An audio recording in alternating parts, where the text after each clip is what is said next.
Hello guys, welcome to study and news up channel. तो आज की इस वीडियो में हम CCSU MSc first sem physics का जो पेपर 2 है क्लासिकल मैकेनिक्स, उसका दिसंबर 2023 का क्वेश्चन पेपर डिस्कस करेंगे। तो जिन्होंने नॉन NEP वाली MSc फिजिक्स से कर रहे हैं उन बच्चों के लिए हेल्पफुल है, जिनकी बैक है, एक्स है या जो भी है। तो इसमें 3 सेक्शन है। सेक्शन ए है वेरी शॉर्ट आंसर टाइप। इसमें आपको 5 के 5 क्वेश्चन करने थे, जिसमें से हर क्वेश्चन आपका 2 मार्क्स का था। तो क्वेश्चन नंबर 1 है define constants and also define scleronomic and rheonomic constants with one example. तो इसमें क्या है, सबसे पहले आपको कॉन्स्टेंट्स को डिफाइन करना है। कॉन्स्टेंट्स क्या होती है, वे physical restrictions on the motion of a body, उसे आप डिटेल में डिस्क्राइब करेंगे थोड़ा 1-2 लाइन्स में। और फिर उसके बाद स्क्लेरोनॉमिक और रियोनॉमिक कांस्टेंट बताएंगे इनके एग्जांपल सहित कि कौन सा टाइम इंडिपेंडेंट है, कौन सा टाइम डिपेंडेंट है। अब क्वेश्चन नंबर 2 है हमारा, the kinetic energy of a conservative system is given by T equal to half mr square theta dot square plus sine square theta five dot square. Find out generalised momentum. तो हमें क्या है, kinetic energy दी हुई है conservative system की। Generalised momentum का formula होता है del L over del Q जे डॉट। अब क्यू जे डॉट यानी जो कंजर्वेटिव सिस्टम है उसमें एल की जगह टी आ जाता है। तो जनरलाइज्ड मोमेंटम का फॉर्मूला क्या हो गया हमारा, del T over del Q जे डॉट। तो इसमें थीटा डॉट के एस्पेक्ट में आप डिफ्रेंसिएशन करेंगे टी का, तो फिर आपके पास जनरलाइज्ड मोमेंटम आ जाएगा। नेक्स्ट है हमारा question number 3, find out equation of motion of one dimensional harmonic oscillator using Hamilton's principle. आपको वन डायमेंशनल हार्मोनिक ऑसिलेटर की इक्वेशन ऑफ मोशन बतानी है, जो कि हमने हैमिल्टन्स प्रिंसिपल का यूज़ करके निकाली थी। अब क्वेश्चन नंबर 4 है, show that generalised momentum conjugates to cyclic coordinate is conserve. तो इसमें हमें जनरलाइज्ड मोमेंटम है वो कंजर्व रहता है साइक्लिक कोऑर्डिनेट के लिए, वो दिखाना है। यानी सबसे पहले मैंने बताया था अभी ऊपर भी, जनरलाइज्ड मोमेंटम का फॉर्मूला क्या होता है, del L over del Q जे डॉट। और साइक्लिक का मीन्स क्या है, del L over del Q j. Del L over del Q j हमारा 0 है, तो लैग्रेंजियन इक्वेशन में ये पुट करेंगे del L over del Q j 0 है, तो हमारे पास आ जाएगा d over d t of del L over del Q J dot equal to 0। और मैंने अभी बताया del L over del Q जे डॉट होता है मोमेंटम, जनरलाइज्ड मोमेंटम। तो हमारा आ गया differentiation of generalised momentum equal to 0। तो मोमेंटम, जनरलाइज्ड मोमेंटम का डिफ्रेंसिएशन अगर 0 है तो इसका मीन्स क्या है, जनरलाइज्ड मोमेंटम कंजर्व्ड है। फिफ्थ हमारा, what do you mean by normal modes of vibration.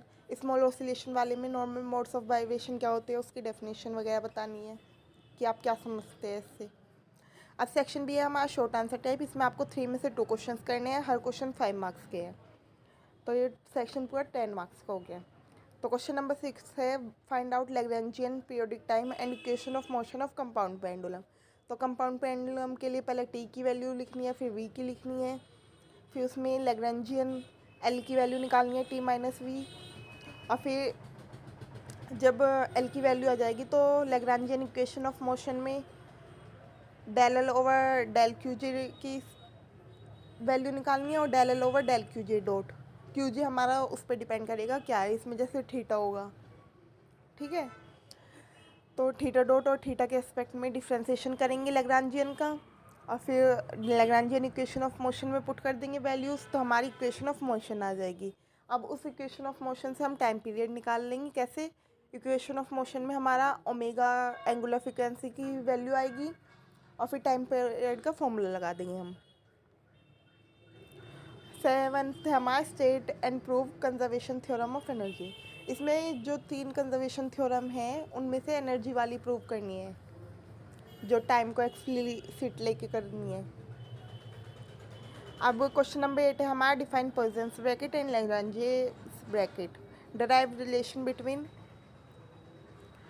Sigma l is equals to 1 से 2n u l u i का Lagrangian bracket, u l u i का Poisson bracket equal to delta i j. ये बहुत important relation है। अलग से हमारे syllabus में पॉइजन ब्रैकेट के साथ लैग्रेंजियन ब्रैकेट नहीं लिखा है, but relation of poison bracket में लैग्रेंजियन ब्रैकेट भी आ जाता है। तो सबसे पहले आपको पॉइसन ब्रैकेट करना है डिफाइन और फिर लैग्रांजेस ब्रैकेट, और यानी इनका फॉर्मूला लिखना है और फिर इनके बीच में रिलेशन प्रूव करना है। अब सेक्शन सी हमारा डिटेल्ड आंसर क्वेश्चंस, इसमें हमारे 5 में से 3 क्वेश्चंस करने हैं। हर क्वेश्चन 10 मार्क्स का है, तो ये 30 मार्क्स का सेक्शन है। और जो एनईपी वाले हैं उनके लिए भी ये हेल्पफुल है प्रीवियस ईयर पेपर, क्योंकि अभी एक ही बार एनईपी के अभी इसी ईयर एग्ज़ाम हुए हैं, तो उनके पास एक तो एनईपी का पेपर मिल जाएगा और एक पिछली बार का कैंपस का भी मिल जाएगा। बट साथ ही साथ नॉन एनईपी वाले में भी काफ़ी क्वेश्चन सिमिलर है, तो वो भी प्रिपेयर करेंगे तो अच्छा रहेगा। तो क्वेश्चन नंबर 9 है solve Kepler's problem by Hamilton Jacobi method. अब हैमिल्टन जैकोबी मेथड से आपको केपलर्स प्रॉब्लम सॉल्व करनी है, यानी केपलर्स का लॉ है जो फर्स्ट वाले, एक तरह से वो प्रूव करना है। तो इसमें हमारा उसका भी यूज़ आएगा, जनरेटिंग फंक्शन का भी, एस का भी, फिर डब्ल्यू का भी, तो उनका यूज़ करके आपको निकालना है। फिर इसमें इसेंट्रिसिटी लेस देन 1 प्रूव करके हमारा आंसर आ जाएगा। अब 10th है हमारा state d'Alembert's principle, reduce Lagrange's equation from d'Alembert's principle. तो सबसे पहले डीएलेम्बर्ट प्रिंसिपल क्या होता है वो बताएंगे। इक्विलिब्रियम कंडीशन पे जो वर्क डन है एक तरह से 0 होता है, वर्चुअल वर्क डन, और फिर उससे यूज़ करके जो हमारी इक्वेशन आएगी डीएलेम्बर्ट्स प्रिंसिपल की, उसका यूज़ करके हमें Lagrange's equation of motion derive करनी है। उसमें वर्चुअल डिस्प्लेसमेंट का भी फॉर्मूला लगेगा और फिर डिफरेंशिएशन वगैरह का भी यूज़ करके हमें लैग्रेंजेस इक्वेशन ऑफ मोशन निकालनी है। क्वेश्चन नंबर 11 है what is canonical transformation, write the condition for a transformation to be canonical, show that the following coordinate transformation is canonical, p is equals to half p square plus q square, q is equals to tan inverse q over p। देखो सबसे पहले हमें ये बताना है canonical transformation क्या होती है, ठीक है। फिर उसमें हमारी कंडीशन थी ट्रांसफॉर्मेशन को कैनोनिकल होने की, एग्जैक्ट डिफरेंशियल कंडीशन थी, बाइलीनियर इनवेरिएंट कंडीशन थी और एक पॉइसन ब्रैकेट की भी कंडीशन थी। तो ऐसे ही वैसा ही कंडीशंस लिख देनी है और उनमें से किसी भी एक मेथड से जो हमारे पी ओ क्यू की वैल्यू है ये दिखाना है कि ये ट्रांसफॉर्मेशन हमारे कैनोनिकल है। ट्रांसफॉर्मेशन क्या होगी, एक तरह से जो स्मॉल पी क्यू वाले थे उन्हें हमने कैपिटल पी क्यू में चेंज कर दिया। अब क्वेश्चन नंबर 12 है हमारा what is central force, a particle is moving under a central field of force in an orbit for which equation is given by R is equals to 2a cos theta A equal to some constant, show that the force varies inversely as fifth power of distance. तो सबसे पहले central force की definition बतानी है और फिर इसमें हमें ये न्यूमेरिकल सॉल्व करना है। इसमें आर की वैल्यू दी हुई है, R equal to 2a cos theta, ये हमारी इक्वेशन है ऑर्बिट की। और इसमें हमें फोर्स को ये दिखाना है कि डिस्टेंस के फिफ्थ पावर, यानी force is directly proportional to 1/r⁵, ये प्रूव करना है। अब क्वेश्चन नंबर 13 है हमारा right difference between stable and unstable equilibrium, obtain Lagrange's equation of motion for small oscillations of a system in the neighborhood of stable equilibrium। तो सबसे पहले तो हमें ये बताना है स्टेबल और अनस्टेबल इक्विलिब्रियम क्या होता है और इनके बारे में एक तरह से डिफरेंस भी बताना है, जिसमें एक में पोटेंशियल एनर्जी ज़्यादा होती है, एक में कम होती है, उसके अकॉर्डिंग। और फिर हमें ये भी बताना है स्मॉल ऑसिलेशन के लिए, यानी लैग्रेंजियन इक्वेशन ऑफ मोशन जो डीएलेम्बर्ट्स प्रिंसिपल से करी थी वही वाली इक्वेशन हमें स्मॉल ऑसिलेशन के लिए भी निकालनी है, कौन सी होगी।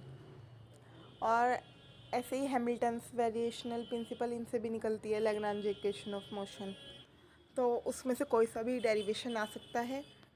तो इस वीडियो के लिए इतना ही। Like share comment subscribe and don't forget to press the bell icon ताकि मेरी वीडियोस आप सभी के पास सबसे पहले पहुंचे। Bye bye guys, thank you so much. Stay tuned with study and news hub, ज़्यादा से ज़्यादा बच्चों को शेयर करें ताकि उनका भी बेनिफिट हो। So thank you so much.